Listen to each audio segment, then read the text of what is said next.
कोल्हापुरातील पूर्व भागात माय डिनिम या ठिकाणी होलसेल दर रिटेल मध्ये उपलब्ध। 3 जीन्स मिळवा फक्त 1200 रुपयात आणि 3 टी शर्ट मिळवा फक्त 1000 रुपयात। वाटाघाटी होत असताना निवडणूक समिती कोण कोण आहेत हेच माहीत नाही मला, आणि त्या समितीत जाहीर झाल्याप्रमाणे जे रघुनाथजी कुलकर्णी होते ते निघून गेले, परत कधी आले नाही तिकडं। त्यामुळे वाटाघाटी कोण करणार? फक्त पालकमंत्रीच करणार का ह्या जिल्ह्याचं सगळं वाटाघाटी? कुणाशी करावं हे आम्हाला अजूनपर्यंत कळालं नाही, त्यामुळे मी कधी त्यांच्याशी संपर्क साधलो नाही। बैठकच झालं नाही तर मी काय सांगू पालकमंत्री होते का कोण? मला मी तर बैठकीतल्या नव्हतं, आमच्या आईची तब्येत ठीक नव्हतं, पण पालकमंत्री असं म्हणलं नाही 3 आमदारामध्ये मी काय हस्तक्षेप करत नाही, पूर्णपणे हस्तक्षेप पालकमंत्र्याचंच आहे।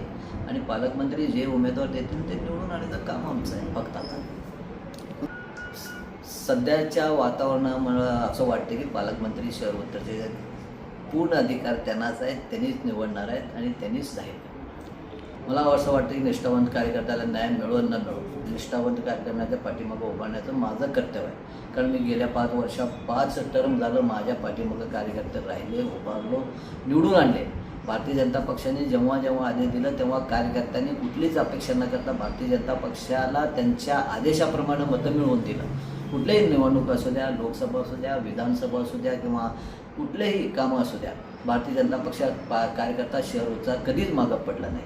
मग आज हे जर करता त्यांच्यावर अन्याय होत असेल तर माझंही कर्तव्य आहे की त्या कार्यकर्त्याच्या मागं उभा राहील।